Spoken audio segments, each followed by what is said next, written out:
everybody. It's me. Oh, and the therapy cat is back. We'll just chat for a few minutes and see if we have any folks joining us. How was your week? How was your week? I have been researching like crazy. It's been great fun.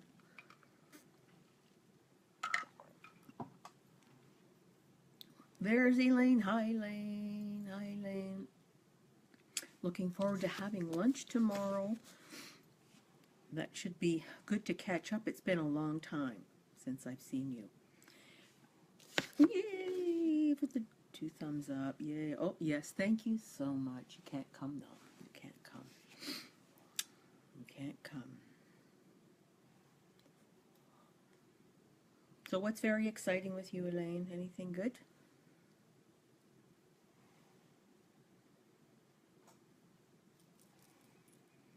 I spent the weekend in another writing workshop. It was the same one I was in before Christmas, but I missed a chunk of the information, so I went back. Also, there was just so much material, and I want to talk with you about it, Elaine. You might enjoy it as well. It's a freebie. Hi, Ruth. It's a freebie. And there is some sales stuff, but you can ignore that if you're very committed to it, which I was, because the content is really fantastic.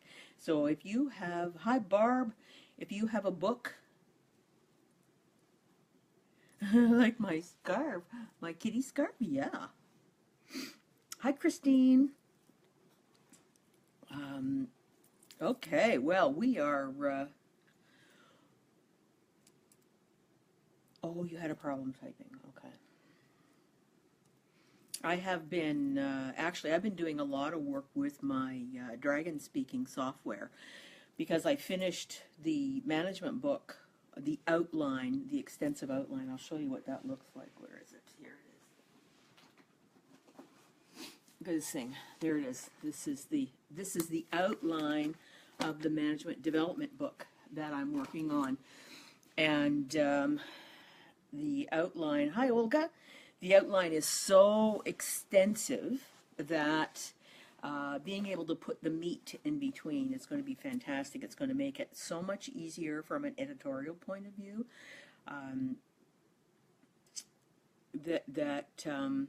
Anyway, that's what this workshop was really fantastic, and I'd be happy to talk with anyone about it. But because it's a freebie, and I like freebies, and they have them in Toronto quite frequently. They have them all over the world, but anyway.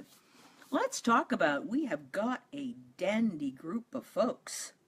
Dandy group of folks. Hi, Deb. These are powerful women we got happening tonight. Not that we don't every night, but this is a particularly motley crew we have. My kitten has been sleeping like all day. I've been researching and doing some development stuff, and he's been napping. I think he knew tonight was Facebook Live, so he's... okay, so you're actually performing a little more than I prefer you to. All right, so let's talk about, you know, the bits and bytes about happiness, the how of happiness. I do a lot of reading, and because I do a lot of work in the happiness area, but I started getting into some of the academic reading, and that's always a whole different kettle of fish. That in the psychology department, other than Martin Seligman, he is into some positive psychology, but a lot of the other psychology research has a little bit of a negative point of view to it, which I've always really stayed away from. But so anyway, when I wanted to talk again, we talked about happiness last week and how, oh, this kitten is making me crazy. Maybe I can get him to sit on the back and just relax. Sit, sit, sit. Sit. Anyway, you know, you think about how many lottery winners, there's documentaries out there, and that the largest, majority of lottery winners end up being, destitute, they're unhappy, they get into substance abusing, and worse. So we know that, money can make you happy temporarily, but it's not one of the most significant things that makes you happy.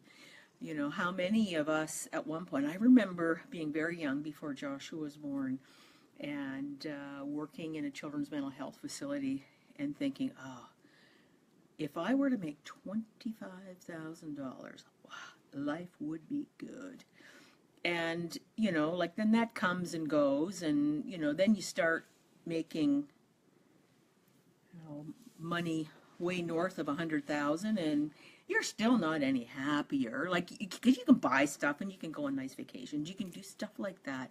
But at a happiness level, when they talk about, happiness is, it's an experience, it's a state. It's a sense of well-being, and there's a lot of fleeting kinds of things that actually don't have a significant impact on sustained happiness. So this cat is making me crazy. I find it ironic that I'm having a happiness thing where this little critter is just driving me nuts. I've got a little visual here. Now, you probably aren't going to be able to read that. But this pie is broken up into 3 sections. And this material is some of the research from a Dr. Sonia Lubinansky. And what I will do is on the group site, I will put the images of the books that I'm speaking of, as I did in other times, just so you can have a look at what they are. But anyway, the research that she's talking about, which is quite popular and quite pervasive through the psychological research, is that 50% of your happiness pie is considered a set point, that you actually get that genetically. So what that would look like. So they, of course they do all the studies with the identical twins and the non-identical twins and have a look at similarities and differences. But people generally, they are genetically predisposed to optimism, and they see more joy in things. They are lighter hearted, those kinds of things. So 50% of those, that ability to be happy is thought to be mired into the whole genetic part.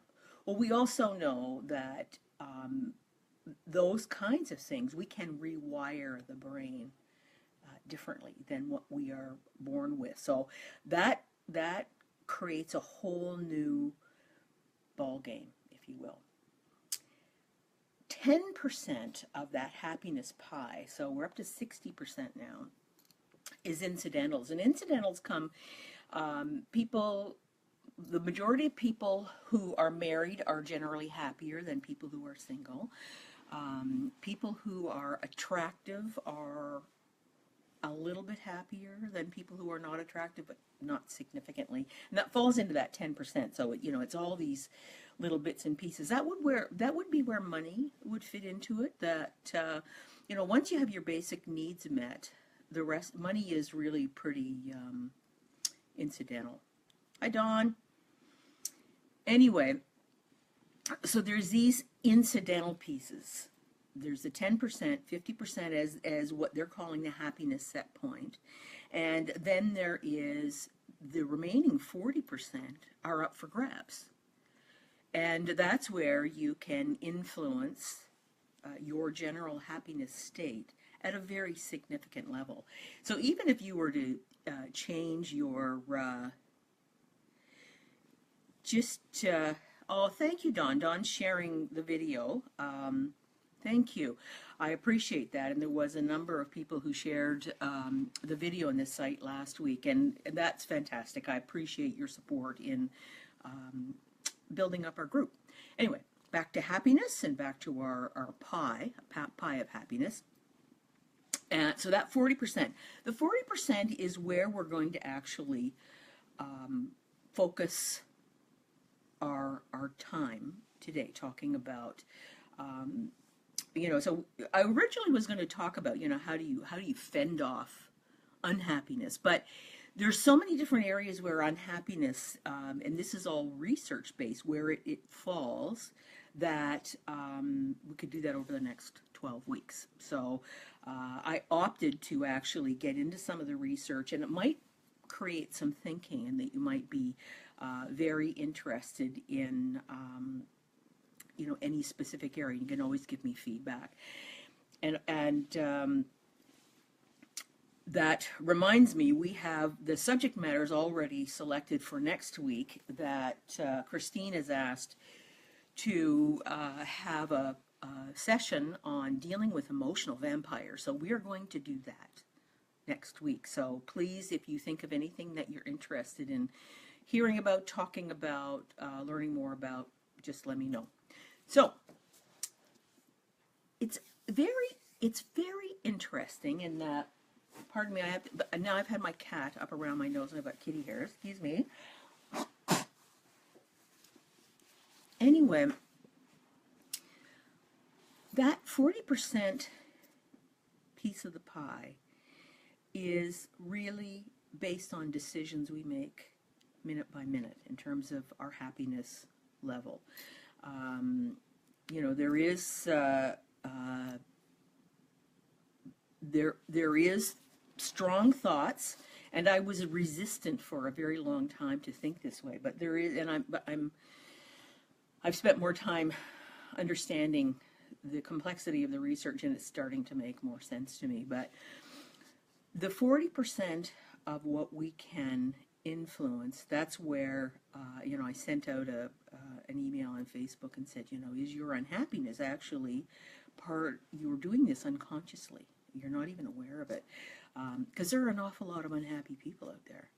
And I was speaking with a woman the other day, and she was talking about how very successful she was, and I have no doubt she was she's in the field of hypnosis, and was doing it really well. She had a lot of clients, she had a lot of respect in the community, she was doing a lot of speaking, but her body language and the way she was describing, I said to her, it's striking, is very happy for someone who, she was, and I have no doubt that, hi Pat, that this particular woman was extremely successful, both financially and professionally, from what she was doing career-wise.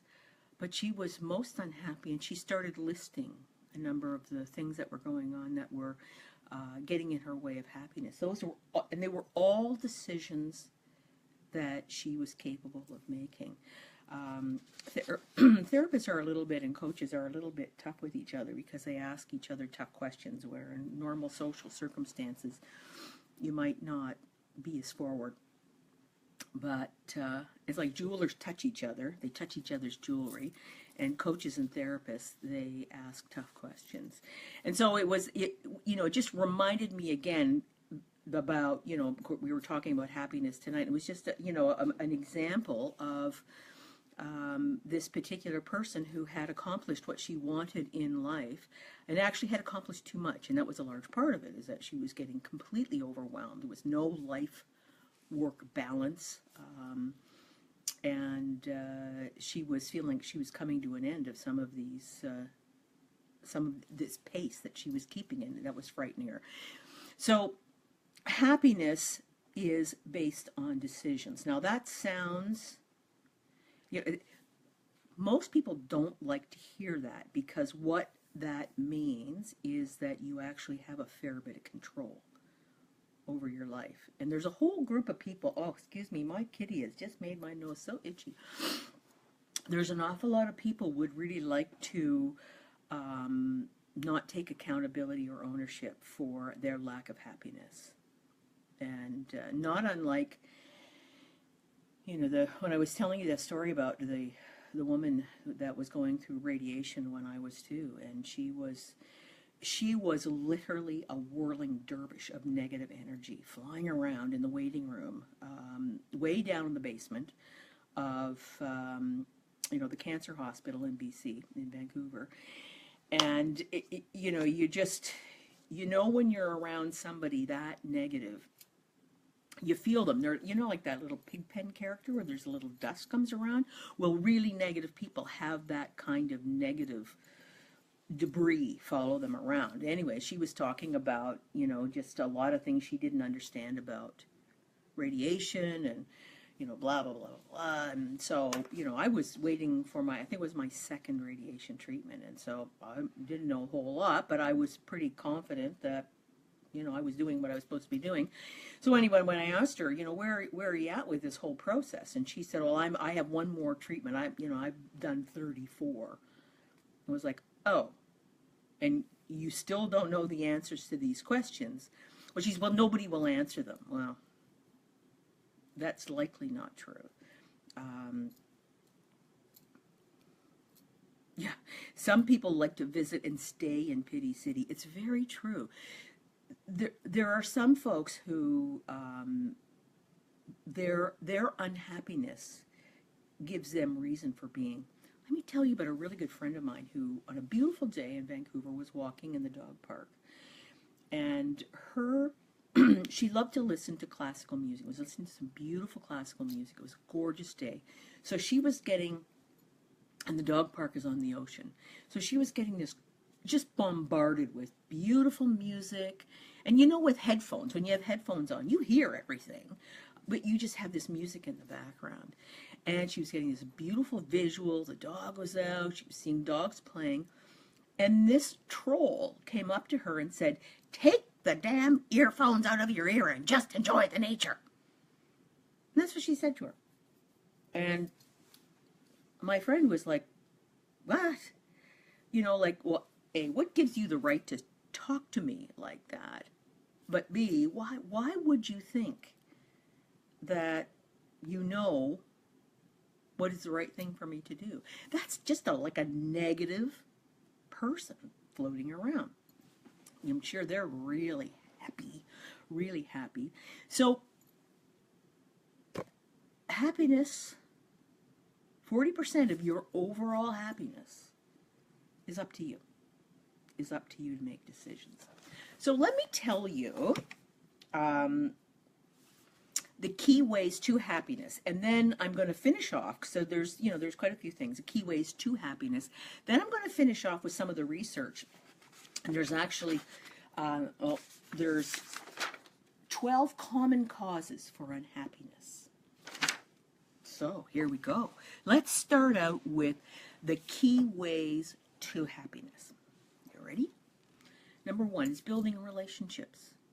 People who are unhappy do not spend time building and maintaining relationships. And I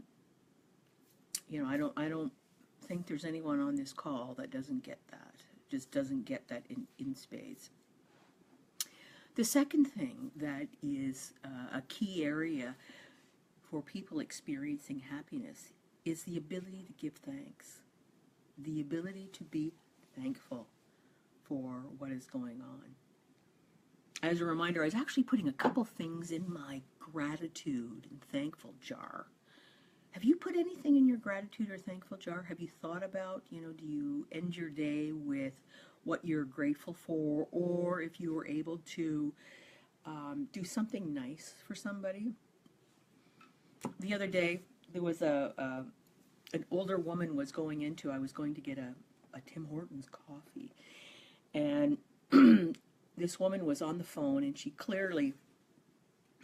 was an older woman, and she seemed very distracted. And so I opened the door for her to let her go through. And she looked at me and smiled, She was from a different culture, so I think was a little surprised that I would actually do this. And then she moved fairly quickly to open the next door for me. And it was a really nice exchange. It was just a really nice exchange.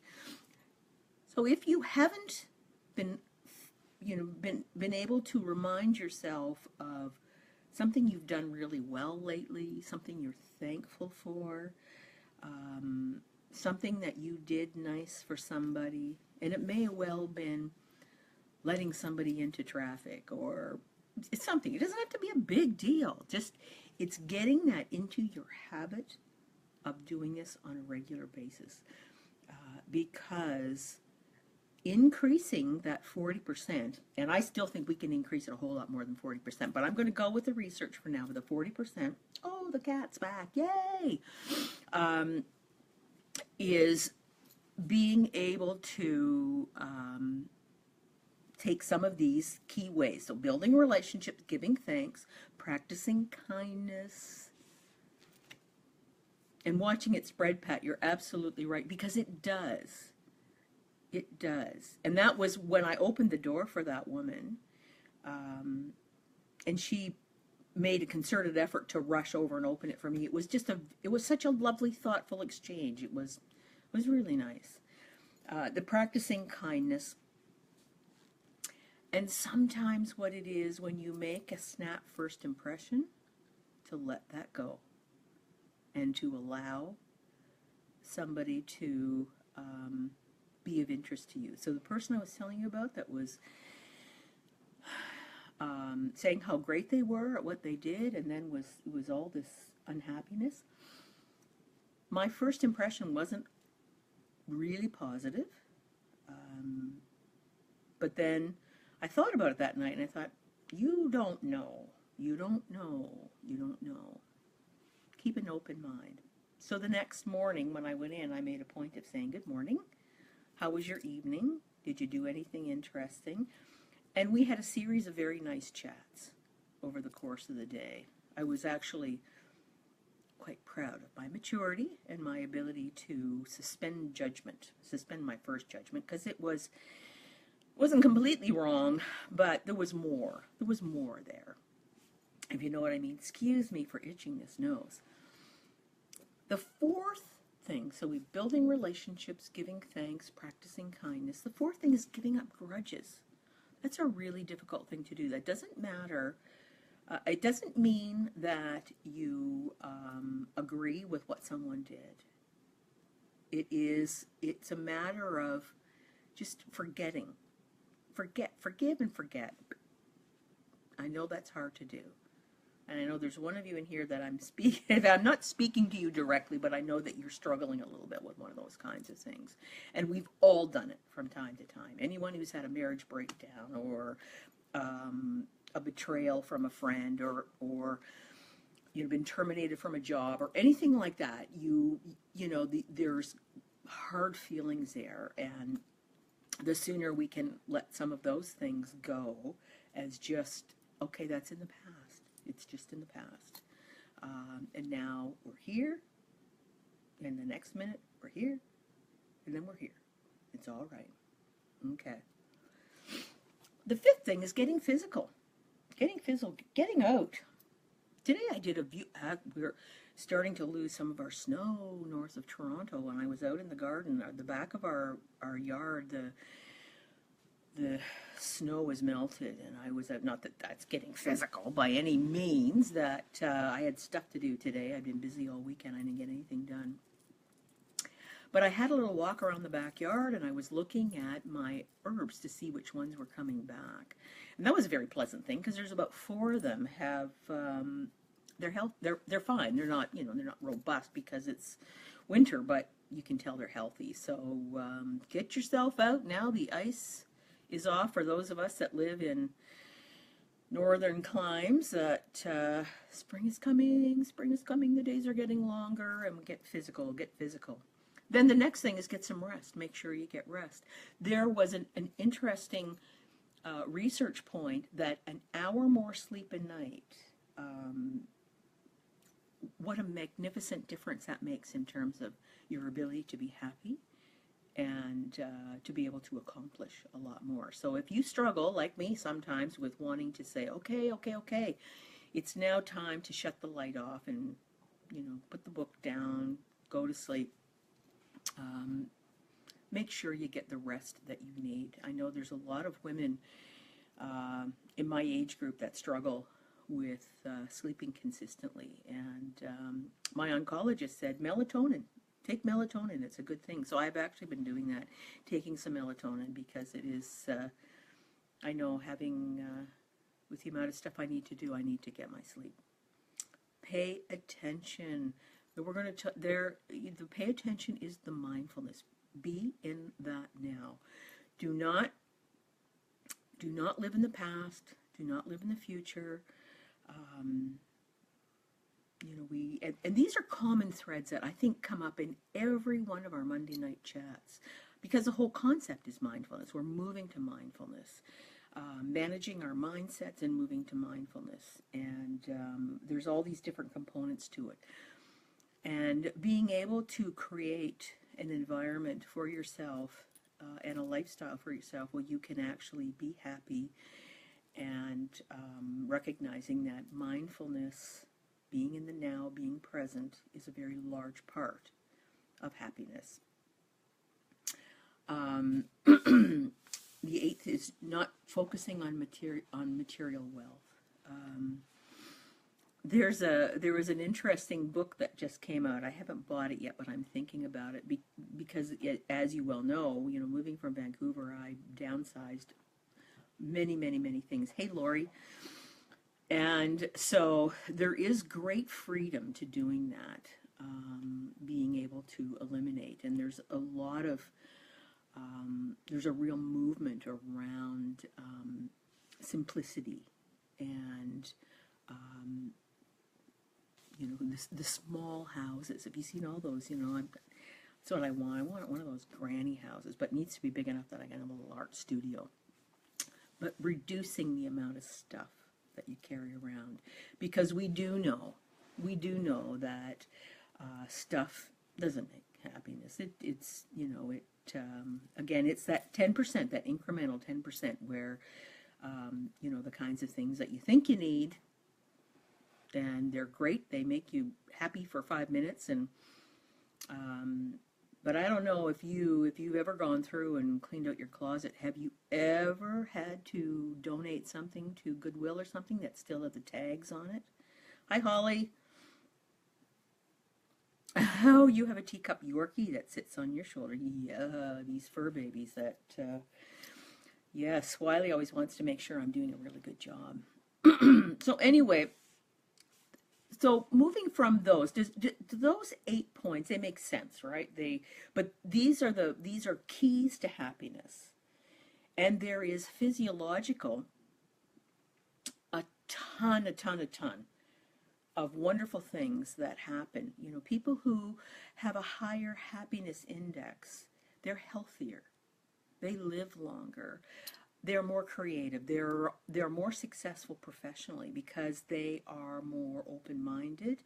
They are not as stuck on perfectionism and not stuck on the way they have always done things. They are more open-minded. So their relationships are healthier and happier. Just to name a few things. Now, have you ever run across someone who's so damn happy you want to smack them? I have. I knew a girl in high school, and you have to be really careful when you're talking stories. I knew a girl in high school that, for whatever reason, took on a happiness persona when she came back from university. I think she accomplished it when she went to university. Her intention was to grab a man, which she did, and she was under the belief that men liked happy people. They didn't want anyone who was high maintenance, and okay, fair enough. But this person was always in a state of like happiness that you just, I couldn't be around her that much. Drove me crazy because I was going through my dark phase where, you know, I was a psychology student and I was critical of this and that, and you know, how irritating is that? Was as irritating, well, it was probably a whole lot more irritating than her happy stuff. But we were these two polar opposites. We had been such good friends, and then we became these two polar opposites. And you know, I wonder, you know, what's that all about? And there are people that actually deny real emotions. You can be a very happy person and you can feel anger and you can feel sadness and you can feel all those things because life happens. It just happens. It happens to all of us.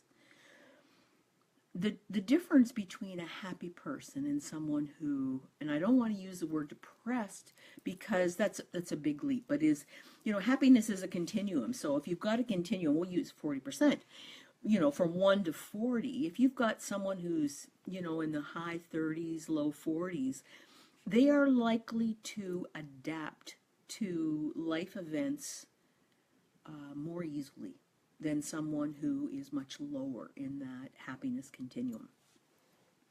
That you know, they'll be more optimistic. They will be sometimes they'll be more patient with themselves, but they usually will give themselves a timeline that you know, that they're deeply sad. Maybe they don't want to get out of their jammies. Maybe they just want to watch really bad TV day in, day out. Well, they'll only do that for so long. And then they'll get motivated because then they, you know, the relationships will get them out of their funk. Those relationships that they built up. They also will realize that, you know, okay, this is exhausting. I need to get out and walk. I need to do some gardening. I need to, you know, I need to do different kinds of things. That's where that happiness quotient takes you into other options, where someone who is lower in the continuum, they don't see those options, and they very often don't have the kind of relationships that will help pull them out of that or support them through it, or, you know, whatever has to happen. They won't get physical. They'll, you know, they'll eat poorly. They will sleep too much. You know, enough said. Enough said. And if you have manic happy periods, well, that's a whole other kettle of fish. Happiness is a great thing. Anything overdone, oh man, it's not pretty. So, you know, like moderation is a, hi Maria, is a really important aspect in everything. And happiness is one of them. I know it seems kind of hard to imagine, but it's true. So let me talk about now, I'm going to finish up with 12 common causes for unhappiness. So stick with me on this. And this is, so if you are feeling incredibly unhappy, check in to see if any of these are making sense. And, you know, then have a journal about, you know, what you can do about this, or talk with one of your friends, or read a book, or do a number of different kinds of things.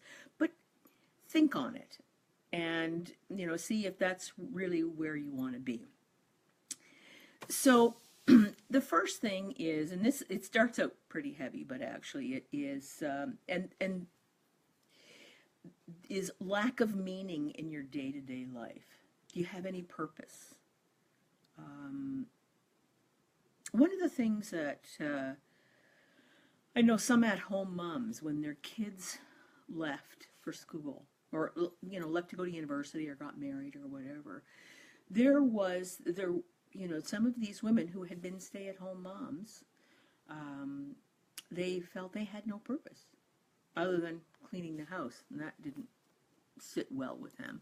But there was, you know, that was, I think, in my mother's generation, where there was more and more of the at-home moms.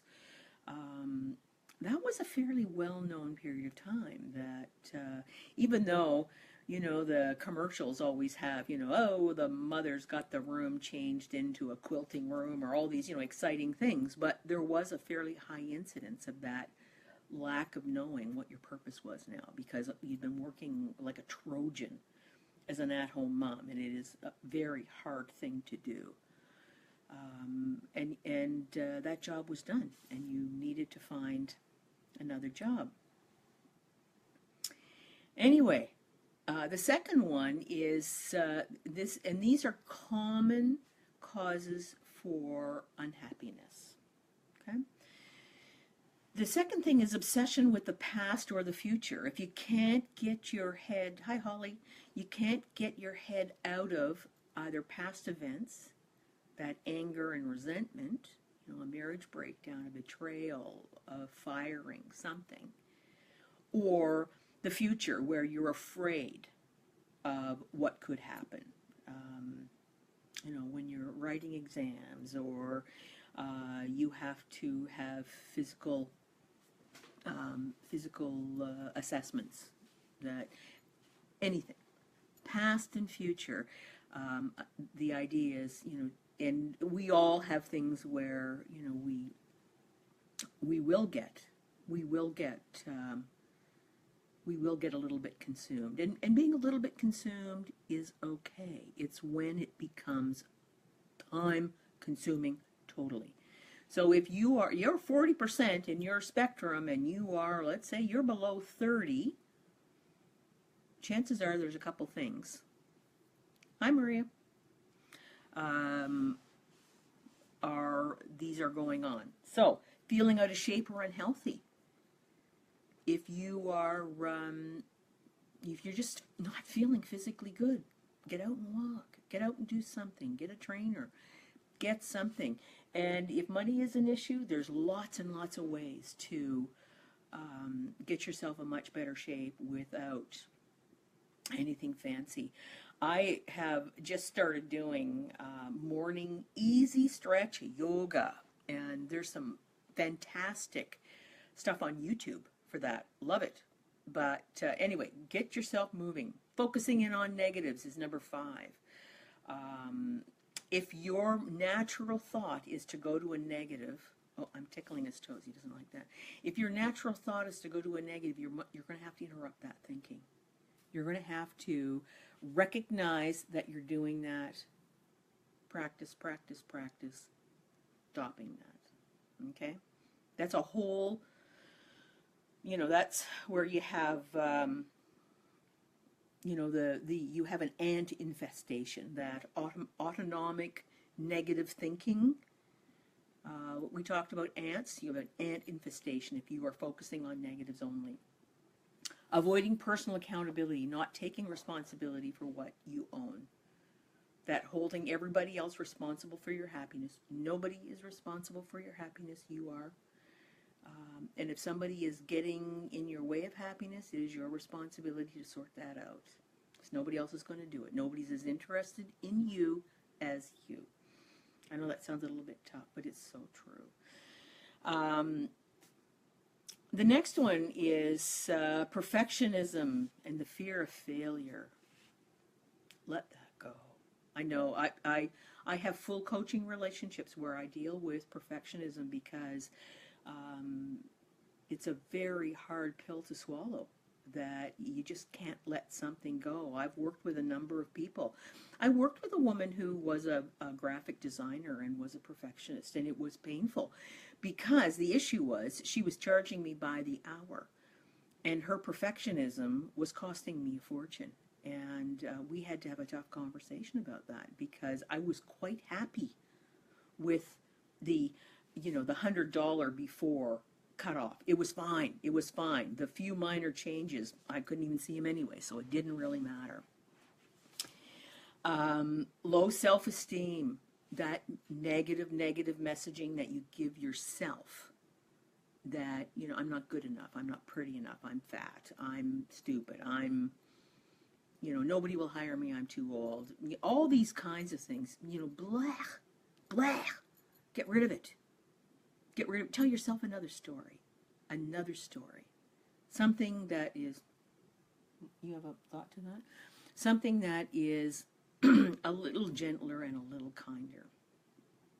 Because if you're thinking it, you are putting that out there. And that energy is going to come back at you. And then it's a vicious cycle. It's very, very hard to get out of that. Financial debt is number 9 of 12. We've been going on for a while. It is tough when you are in financial debt. You need to get it sorted out and move on. Don't deny it. Don't ignore it. Just move forward. Number 10, like the gal I was talking to on the weekend, all work, no play. Makes for a sick, frustrated person. And my point to her was, pardon me, I said, what drives you to do this? She said, oh, I love seeing what my clients do. I said, that's too bad that you're going to deprive them of that, because your health is starting to get really dicey, and you're not going to be able to help anybody when you do that. She hadn't really thought about that. Neglecting personal relationships, that's where, the first one of our last list, when we talked about, the antidotes to unhappiness, or the antidotes to unhappiness is cultivating positive relationships. Well, again, this is the common factors. And procrastination, not getting anything done. Just putting things off and putting things off. So those are the 12 in research. So tonight's been a bit of a research night. I hope it's not been too boring, but and this is across many countries, and it is interesting because happiness means so many different things to different people in different cultures. But this is the information that is been collaborated throughout this research. I found it actually quite fascinating. So that was a lot of information dumped in a very short time. So if I can leave you with something, let me flip my page back here.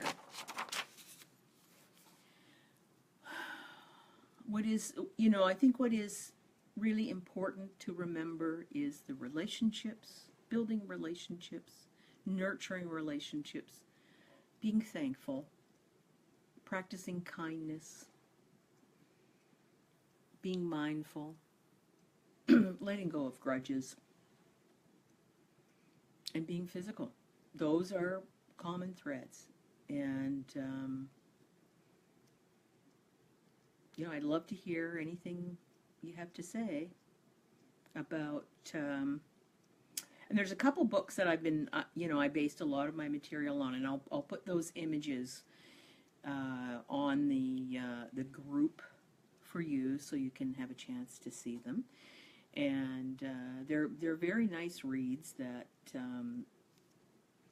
anyway, next week we are going to talk about emotional vampires and how to deal with very difficult people. And we're going to deal with very difficult people in the workplace.